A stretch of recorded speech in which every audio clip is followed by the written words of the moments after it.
राधे राधे सभी हरि भक्तों को। आशा है आप सब लोग स्वस्थ होंगे। आज मैं आप लोगों के साथ शेयर करूंगी उत्पन्ना एकादशी के बारे में। क्या है उत्पन्ना एकादशी, कैसे उनकी उत्पत्ति हुई है, और अगर किसी को व्रत शुरू करने हैं तो उत्पन्ना एकादशी से वो एकादशी के व्रत शुरू कर सकता है।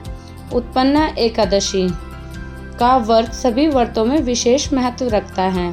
मान्यता है कि इस व्रत के प्रभाव से वर्तमान के साथ पिछले जन्मों के पाप भी नष्ट हो जाते हैं। साथ ही कई पीढ़ियों के पितरों को मोक्ष की प्राप्ति होती है।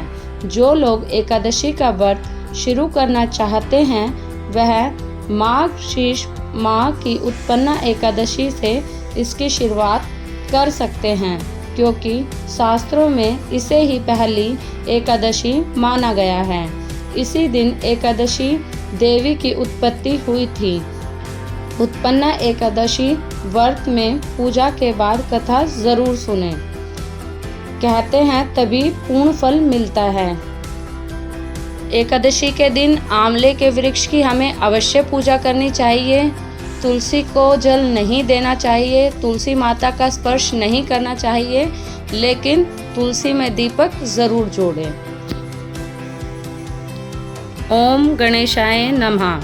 मार्गशीर्ष कृष्ण उत्पन्ना एकादशी। सूत जी बोले, हे ब्राह्मणों, प्राचीन समय में श्री कृष्ण चंद्र जी ने एकादशी के उत्तम व्रत का महत्व विधि पूर्वक वर्णन किया है।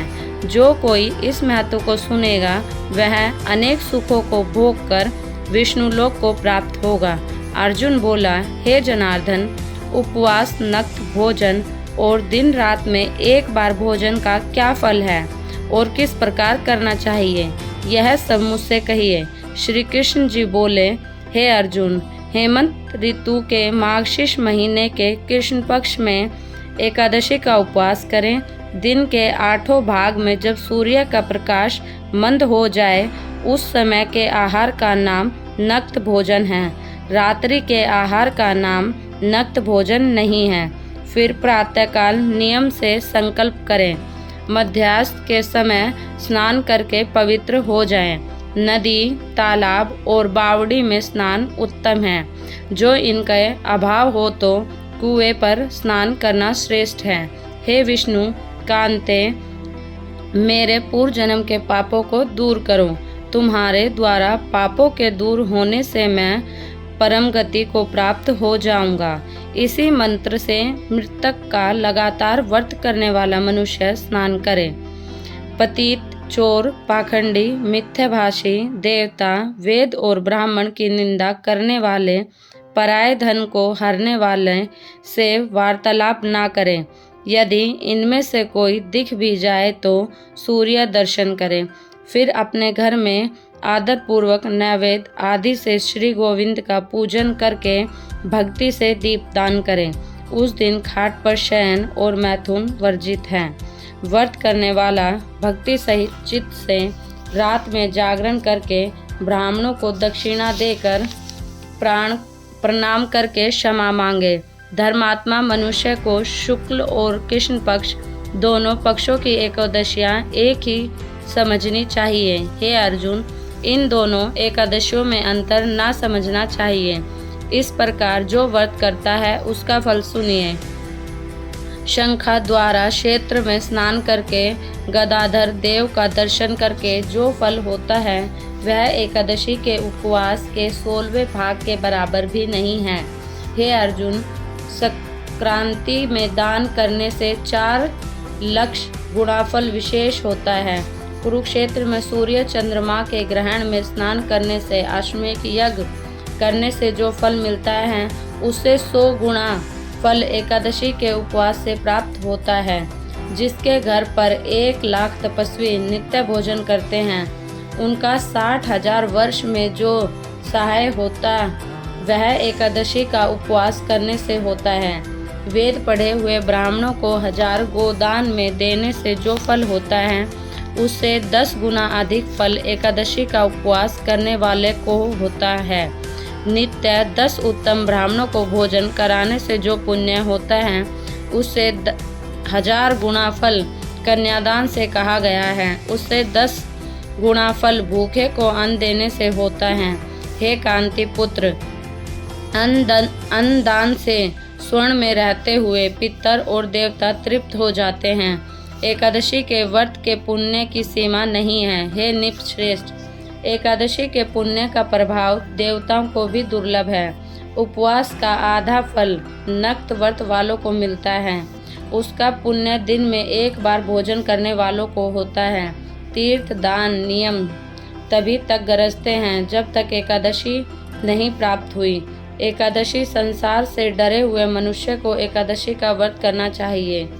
अर्जुन बोले, हे देव, 1000 यज्ञ करके भी एकादशी के बराबर फल नहीं होता। यह आपने कहा तो सब तिथियों में उत्तम एकादशी क्यों है, यह मैं जानना चाहता हूँ। श्री कृष्ण जी बोले, हे पार्थ, सतयुग में मुरु नामक दैत्य था। वह बड़ा आश्चर्यजनक महारुद्र और सब देवताओं को भय देने वाला था। उस तपस्वी दैत्य ने अपने तेज से इंद्र, सूर्य, वसु, ब्रह्मा, वायु, अग्नि ये सब जीत लिए। इंद्र ने सब स्थान शिवजी से कहा, हे देव, हम सब लोक से भ्रष्ट होकर धरती पर विचार रहे हैं। हे देव, अब देवताओं की गति क्या होगी, रक्षा का उपाय कहिए। महादेव जी बोले, हे सुरश्रेष्ठ, जहाँ गरुड़ ध्वज भगवान हैं वहाँ जाओ।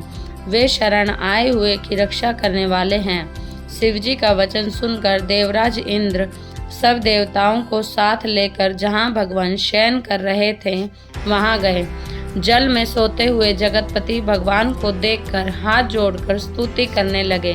हे देवताओं के भी देवता, आपको नमस्कार हैं। हे कमल नेत्र मधुसूदन, हमारी रक्षा करो।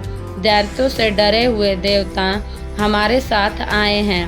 हे जगन्नाथ, आप सबके रक्षक हैं, कर्ता और कारक हैं। हे प्रभु, आप सब देवताओं के सहायक और शांति करने वाले हैं। आप भूमि, आकाश और सब जगत के उपकार करने वाले हैं। आप शिव, ब्रह्मा और त्रिलोकी की रक्षा करने वाले हैं। आप सूर्य, चंद्रमा और अग्नि देवता हैं।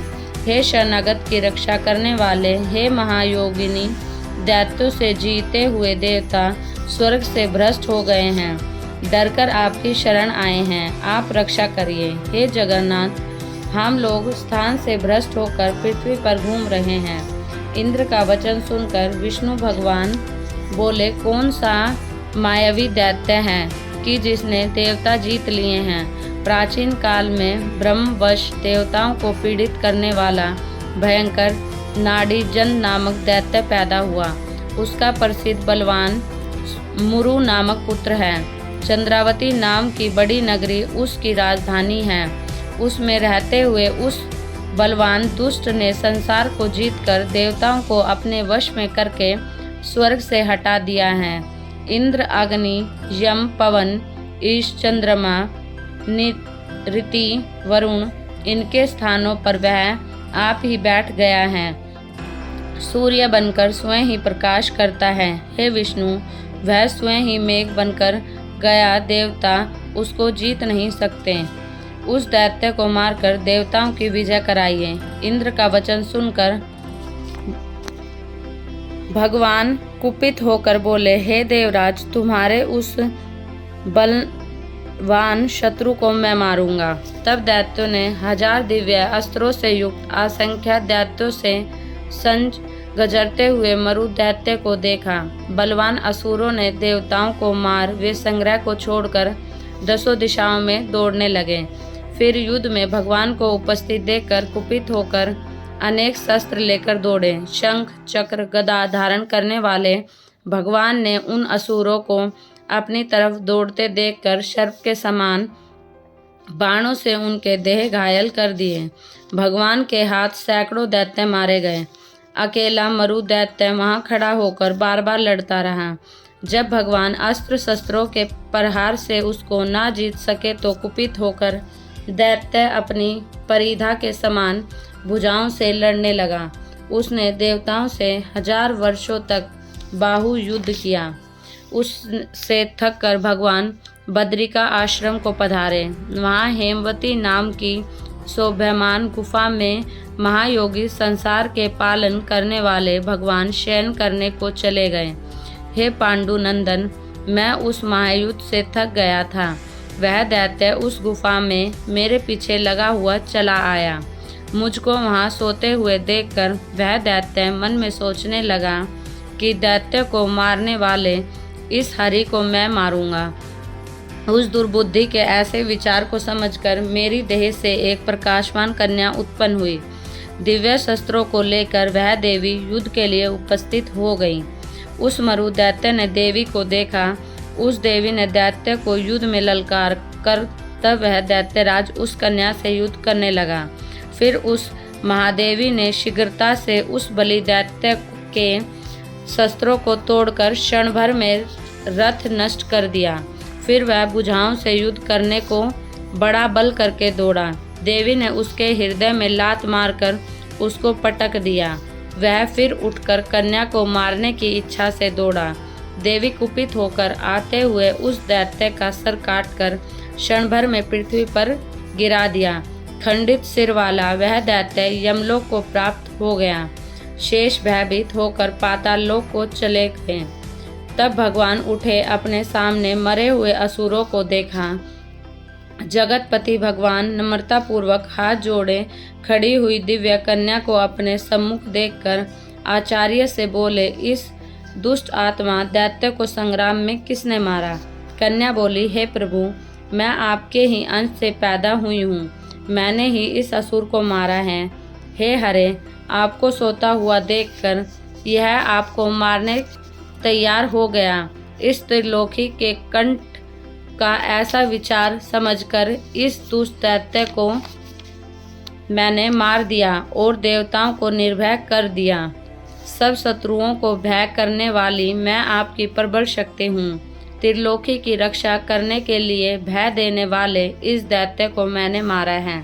श्री भगवान बोले, हे अधेंग, इस दैत्य के मारने से मैं तुमसे प्रसन्न हूँ। देवता हुष्ट पुष्ट हो गए और देवताओं पर जो तुमने उपकार किया है इससे तीनों लोकों में आनंद हो गया। मैं तुम्ही से प्रसन्न हूँ। मैं ऐसा वरदान दूंगा जो देवताओं को भी दुर्लभ है। कन्या बोली, हे देव, यदि आप मुझसे प्रसन्न हैं तो आप मुझको वरदान देना चाहते हैं तो यह वरदान दे जिससे मेरा व्रत करने वाले मनुष्य को महान पाप से भी छुड़ा दे। हे भगवान, मुझे यह वरदान मिले कि जो मेरा उपवास कर अथवा सायंकाल भोजन करे उसको मोक्ष मिले। भगवान बोले, तथास्तु। ऐसे लोग त्रिलोकी के में विख्यात होकर वैकुंठ में वास करेंगे।